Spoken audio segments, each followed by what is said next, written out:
Hello viewers, আসসালামু আলাইকুম। Share করব একদম সহজভাবে ঘরোয়া কিছু উপকরণ দিয়ে ঝরঝরে ভুনা খিচুড়ি। তো ভিডিওটি না কেটে একদম শুরু থেকে শেষ পর্যন্ত দেখতে থাকুন, তাহলে আপনারাও পেয়ে যাবেন একদম পারফেক্ট ঝরঝরে খিচুড়ি। খিচুড়ির জন্য নিয়ে নিয়েছি এখানে মসুর ডাল। আমি এই কাপ দিয়ে নিয়েছি এখানে 1.5 কাপ মসুর ডাল, সাথে নিয়েছি পোলার চাল। তো আমি এই কাপটা দিয়ে এখানে নিয়েছি 3 কাপ পোলার চাল। 3 কাপ পোলার চালের জন্য আমি নিয়েছি 1.5 কাপ মসুর ডাল।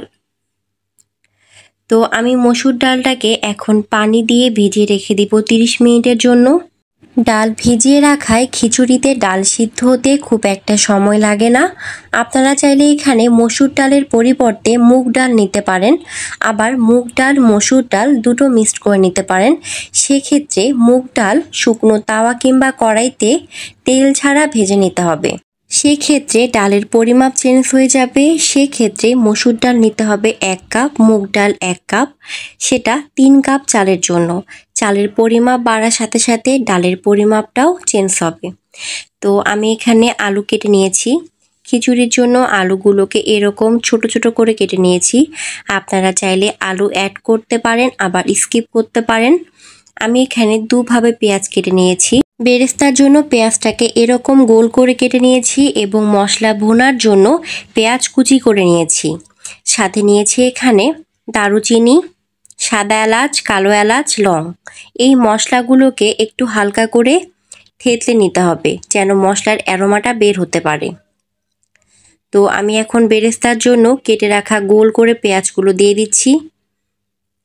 এই পেঁয়াজটাকে একটু সময় নিয়ে ভাজতে হবে। যে কোনো বেরেস্তার জন্য পেঁয়াজ এরকম গোল করে কাটতে হয়। তো পেঁয়াজটাকে আমি ব্রাউন করে ভেজে নিব। পেঁয়াজ ভাজার যখন এ পর্যায়ে আসবে, পেঁয়াজটাকে নামিয়ে নিতে হবে। একই তেলে ভেজে নিব এখানে আলুগুলোকে লবণ হলুদ দিয়ে মেখে রেখেছিলাম। আলুগুলোকে ব্রাউন করে ভেজে নিতে হবে। আলু ভাজার যখন এ পর্যায়ে আসবে, যখন ব্রাউন হতে শুরু করবে, আলুগুলোকে নামিয়ে নিব। আলু পেঁয়াজ দুটো ভাজা একদমই রেডি। এগুলোকে এক সাইডে রেখে দিব। দিয়ে দিব এখানে কেটে রাখা পেঁয়াজ কুচি। এটাকে কয়েক সেকেন্ড ভেজে নিতে হবে। পেঁয়াজ ভাজার এই পর্যায়ে এলে দিয়ে দিব এখানে 2 চামচ পরিমাপ রসুন বাটা। রসুন দিয়ে এটাকে আমি কয়েক সেকেন্ড ভেজে নিব। তারপর দিয়ে দিব এখানে 1 চামচ আদা বাটা। এটাকেও কয়েক সেকেন্ড ভেজে নিব। এই পর্যায়ে দিয়ে দিব এখানে 1/2 চামচ জিরা বাটা। এটাকে কয়েক সেকেন্ড ভেজে নিতে হবে। এখানে একটা করে মশলা দিয়ে একটু নেড়ে চেড়ে আবারও বাকি মশলাগুলো দিচ্ছি, যেটা হিসাব করলে কয়েক সেকেন্ডই হয়। দিয়ে দিব এখানে থেতো করে রাখা মশলা, যেটা হচ্ছে দারুচিনি, সাদা এলাচ, কালো এলাচ, লংয়ের মিশ্রণ। দিয়ে দিব এখানে 5 ফোড়ন। খিচুড়িতে 5 ফোড়নের ঘ্রাণ আমার কাছে বেশ দারুণ লাগে।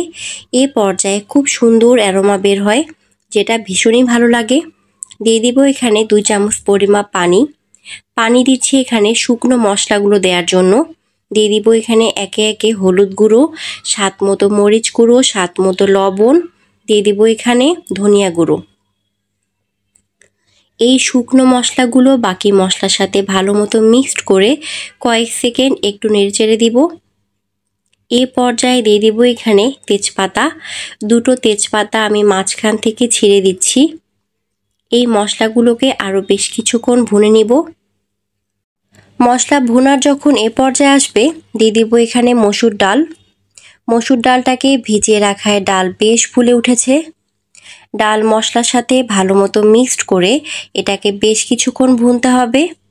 ডাল ভুনার সাথে সাথে আমি অন্য চুলায় পানি গরম করতে দিয়ে দিব। আপনারা যে কাপ দিয়ে চাল এবং ডাল মেপে নেবেন, সেই কাপ দিয়েই পানি পরিমাপ করতে হবে। আমি এখানে 3 কাপ চালের জন্য 6 কাপ পানি এবং 1.5 কাপ ডালের জন্য 1 কাপ পানি, অর্থাৎ টোটাল আমি এখানে 7 কাপ পানি গরম করতে দিয়ে দিব। ডাল ভুনার এ পর্যায়ে দিয়ে দিব 1 কাপ গরম পানি। ডালটা এখানে 50% সিদ্ধ হয়ে যাবে, বাকি 50% চালের সাথে সিদ্ধ হবে। যেহেতু পোলার চাল সিদ্ধ হতে খুব একটা সময় লাগে না, তাই ডাল আমি 50% সিদ্ধ করে নিচ্ছি। এখানে ডালটা সিদ্ধ হতে খুব একটা সময় লাগে না, 10 থেকে 15 মিনিট সময় লাগে। ডালের পানি শুকিয়ে যখন এ পর্যায়ে আসবে, যখন ডাল থেকে তেল ছেড়ে দেবে, এ পর্যায়ে অ্যাড করতে হবে এখানে পোলার চাল। আমি চাল ভালো মতো ক্লিন করে পানি ঝরিয়ে নিয়েছি। চালটা ঠিক এরকম ঝরঝরে করে নিতে হবে। পানি সহ চাল দিলে খিচুড়িটা ঝরঝরে হবে না। চাল ডালের সাথে খুব ভালো মতো মিক্সড করে এটাকে বেশ কিছুক্ষণ ভুনে নিব। এ পর্যায়ে এলে এখানে দিয়ে দিব ভেজে রাখা আলু, পেঁয়াজ, সাথে এখানে অ্যাড করতে হবে গরম মশলা গুঁড়ো, দিয়ে দিব এখানে জিরা গুঁড়ো। সবগুলো মশলা উপাদান পোলার চাল এবং ডালের সাথে খুব ভালো মতো মিক্সড করতে হবে। যখন এ পর্যায়ে আসবে, একদম শুকনো হয়ে যাবে, কোনো রকম পানি থাকবে না, ঠিক এ পর্যায়ে এখানে অ্যাড করতে হবে গরম পানি, যেটার মেজারমেন্ট আমি একটু আগে দেখিয়েছি। পানি চাল ডালের সাথে মিক্সড করে নিব। এ পর্যায়ে চুলার ফ্লেম মিডিয়াম টু লো রাখতে হবে। চালের পানি শুকিয়ে যখন এ পর্যায়ে আসবে, যখন পানি চালের সাথে লেগে থাকবে, দিয়ে দিব এখানে ফালি করে রাখা কাঁচামরিচ। কাঁচামরিচগুলোকে আমি মাঝখান থেকে এভাবে কেটে নিয়েছি। মরিচ চালের সাথে খুব ভালো মতো মিক্সড করে নেব। এরপরে চালটাকে চারপাশ থেকে এভাবে সমান করে দিতে হবে। এরপরে এটাকে ঢাকনির সাহায্যে ঢেকে একদম লো ফ্লেমে দমে রেখে দেব। ততক্ষণ রেডি করব আমি বেগুনের চপ। এই খিচুড়ির সাথে বেগুন ভাজা খেতে বেশ দারুণ লাগে। বেগুন কেটে 30 মিনিটের জন্য লবণ পানিতে ভিজিয়ে রেখে দেব, তাহলে ভাজার সময় তেলের পরিমাপ কম লাগবে। এরপরে পানি ঝরিয়ে দিয়ে দিব স্বাদ মতো লবণ, হলুদ গুঁড়ো, মরিচ গুঁড়ো। বেগুনগুলোকে ভালো মতো মেখে 10 মিনিটের জন্য রেস্টে রেখে দিব। এই বেগুনগুলো আমি খুব মোটা না, আবার খুব পাতলাও না, এরকম মিডিয়াম করে কেটে নিয়েছি। তেল মিডিয়াম গরম করে মিডিয়াম টু লো ফ্লেমে বেগুনগুলোকে ভেজে নিতে হবে। 2 সাইড উল্টিয়ে পাল্টিয়ে এরকম লাল করে ভেজে নিব। বেগুন ভাজার এ পর্যায়ে এলে নামিয়ে নিব। আমি খিচুড়ির সাথে রেখেছি এখানে গরুর মাংসের ভুনা। এই গরুর মাংসের ভুনা রেসিপি আমার ফেসবুক পেজ, ইউটিউব চ্যানেলে দেয়া আছে, চাইলে দেখে নিতে পারেন। ততক্ষণে খিচুড়িটাও প্রায় হয়ে এসেছে। তো আপনাদের দেখাই এটা কতটা ঝরঝরে হয়েছে। চাল ডাল একদম সুন্দর মতো সিদ্ধ হয়ে খিচুড়িটা বেশ ঝরঝরে হয়েছে। তো এটাকে এখন নামিয়ে গরম গরম পরিবেশন করব। এরকম ঝরঝরে একদম গরম গরম ভুনা খিচুড়ি গরুর মাংস, বেগুন ভাজা কিংবা ডিম ভাজার সাথে খেতে বেশ দারুণ লাগে।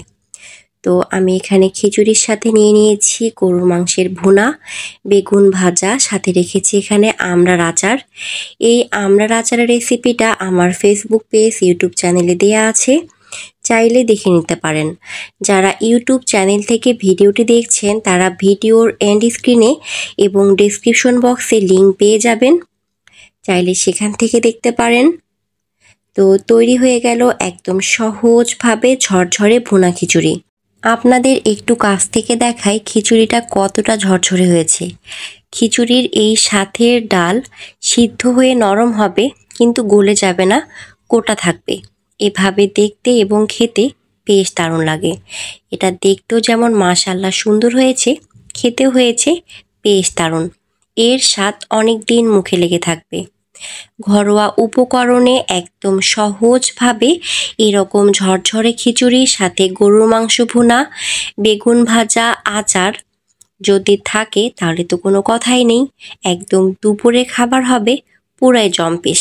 এইরকম ঝরঝরে ভুনা খিচুড়ি যে কোনো প্রোগ্রাম কিংবা বৃষ্টির দিনে বানিয়ে সকলকে খুশি করতে পারেন। তো ভিউয়ার্স, আজকের রেসিপি কার কাছে কেমন লাগলো অবশ্যই তা কমেন্টে জানিয়ে দিবেন। Thank you. Let's see the next video.